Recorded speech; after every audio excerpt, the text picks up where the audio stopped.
The ceiling fan hummed softly above 5-year-old Aisha Khan, its rhythmic whoosh blending with the distant chirping of crickets outside. She lay curled up in her small wooden bed, her stuffed rabbit Maury tucked beneath her arm. At this hour, the world always felt warm and safe, wrapped in the gentle comfort of her mother's bedtime stories and the soft kiss she pressed onto Aisha's forehead. But tonight, safety shattered. A scream pierced the silence. Sharp, terrifying, so loud that it sliced through Aisha's dreams like broken glass. Her eyes snapped open. Aisha sat up, heart pounding like a drum under her nightdress. She blinked at the dark room, unsure if the sound had been real or part of a nightmare. Then she heard it, a second cry, choked, desperate. It was her mother's voice. Aisha slid out of bed. Her bare feet touched the cold tile floor, and the sudden chill made her shiver. She clutched Maury tighter and pushed open the bedroom door just enough to peek outside. The hallway stretched before her, dimly lit by the faint glow spilling from the kitchen. It was unusually silent now. Too silent. The kind that felt heavy, frightening, wrong. She took tiny steps, pressing her palm against the wall to steady herself. With every inch she moved, dread crawled deeper into her small chest. Then she saw them. Her mother lay on the kitchen floor, her sari stained a dark crimson. Her breaths came in ragged gasps, each one weaker than the last. Standing over her, holding a blood-stained knife, was her father, Reveng Khan. Aisha's tiny fingers loosened. Maury slipped from her grip and fell to the floor with a soft thud. The sound caught her father's attention. Reveng turned sharply. His eyes met hers, cold, wild, filled with something she didn't understand. Not love, not fear, something darker. "Aisha," he said, his voice trembling, not with grief but with anger. "Go back to bed." She couldn't move. Her small body felt frozen, like her bones had turned to stone. "Did you hear me?" he growled. Aisha opened her mouth, but no sound came out. Tears welled in her eyes, but she didn't dare blink. Behind him, her mother tried to lift her head. "Aisha, run!" Reveng snapped around and shouted, "Quiet!" Aisha flinched. Her father stepped toward her, and panic exploded inside her. She stumbled backward, fell, then scrambled to her feet and ran. Ran down the hallway, past the walls decorated with family photos that suddenly felt like lies.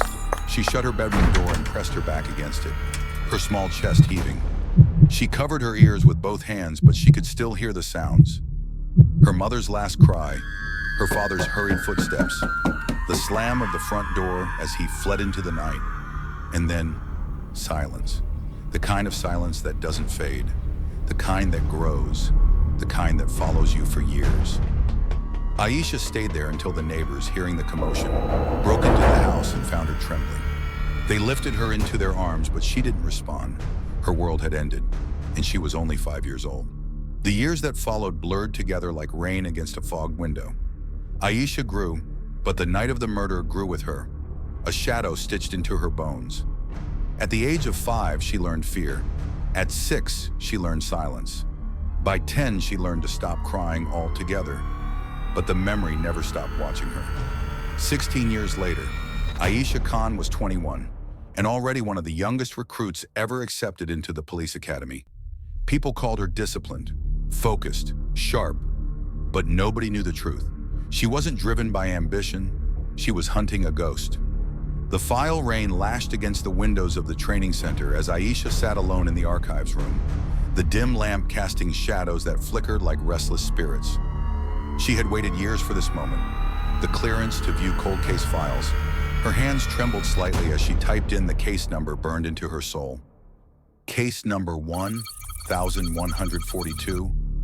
Homicide. Victim, Mariam Khan. Suspect, Reveng Khan. Missing. The screen loaded slowly, each second stretching like a lifetime. She opened the first document. Black and white crime scene photos stared back at her. The kitchen, the blood, her mother's lifeless body. Her breath hitched, but then something new caught her eye. Something she'd never seen before. A report dated 2 years ago. She frowned. Why hadn't she been told about this? The file read, unconfirmed sightings of Reveng Khan reported in 3 nearby cities. Suspect believed to be using aliases. Investigation inconclusive. Aisha's heart thudded. Someone had seen him. Recently, she scrolled further. A grainy CCTV, still attached at the bottom, showed a tall figure in a worn black jacket walking down a market street. The image was blurred, but the face, her blood went cold. It was him, older, bearded, but unmistakable. Her father was alive and close. The footsteps. The archive room was silent, too silent, until she heard it. A soft creak. Aisha's head snapped up. Footsteps, slow, deliberate, approaching the room. She quickly closed the file and dimmed the lamp. Her pulse hammered in her ears. The footsteps stopped right outside the door. Then, a faint whisper. "Aisha!" Her blood froze. The voice was muffled by the door, low and rough, but something about it felt familiar. Too familiar. She reached for her pocket knife, Academy rules be damned, and rose silently to her feet. The handle turned. The door began to open. Aisha pressed her back against the shelves, gripping her knife tightly. The door creaked open halfway, and a shadow leaned in, tall, motionless, watching. Her breath stopped. Was it him? Had he found her first? The shadow took one step inside. Aisha lunged forward, blade raised. A bright beam of light hit her face. "Whoa! Aisha, it's me! Arjun!" Her fellow trainee stumbled back, dropping his flashlight. "Are you trying to kill me? What are you even doing here alone?" Her heart thundered in her chest as reality snapped back into place. She lowered the knife.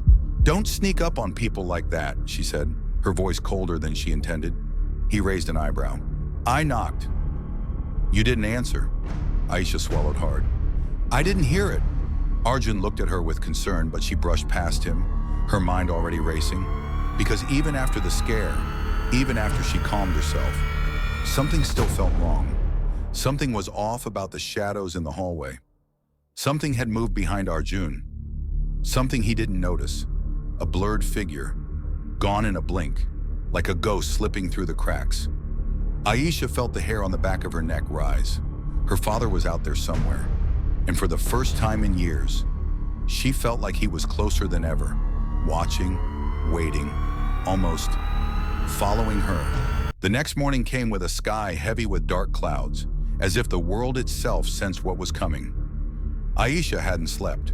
The CCTV image of her father replayed in her mind like a curse. 16 years. 16 years of nightmares. 16 years of running from a shadow she never stopped fearing. Not anymore. She walked into the police station with a single purpose: to reopen her mother's case officially. Her badge hung heavy around her neck, like a promise she was finally ready to keep.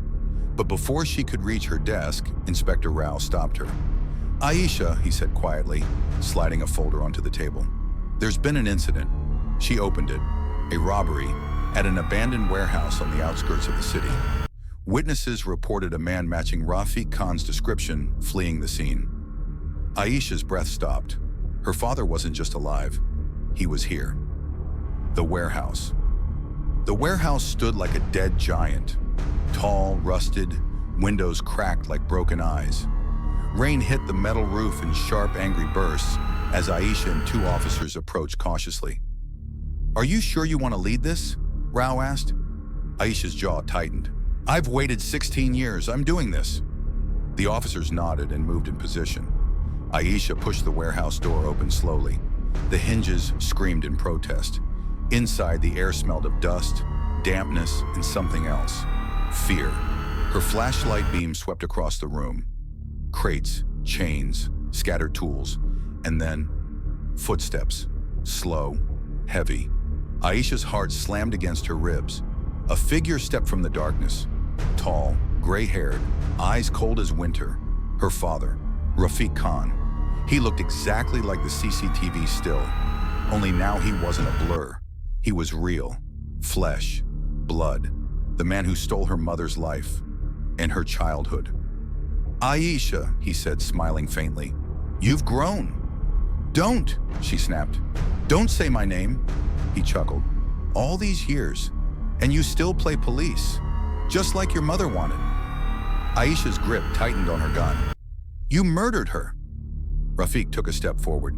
She betrayed me. She was going to leave. I couldn't let that happen. You killed her, Aisha repeated, voice shaking with rage. And now look at you, he said with a strange pride.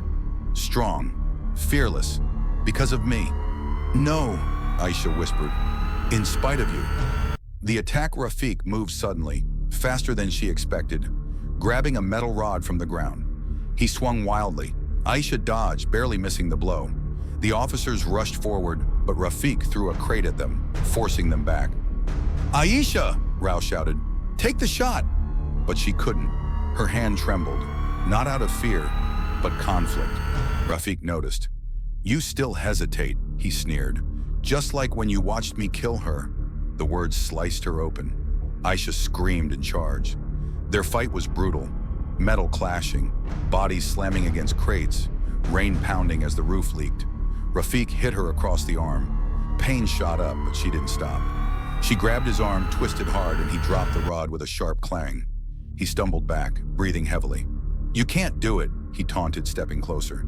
You can't pull the trigger. You're still that little girl. Aisha raised her gun, arm steady now. No, she said. I am her daughter. Rafik lunged. Aisha fired. The gunshot echoed through the warehouse, drowning even the rain. Rafik froze, shock spreading across his face. He fell to his knees, then onto the cold floor. Aisha stood there, breathing hard, staring at the man who had destroyed her life, now finally powerless. Inspector Rao approached and gently lowered Aisha's gun. It's over, he said softly. You did what you had to. Aisha didn't answer. Her legs felt weak.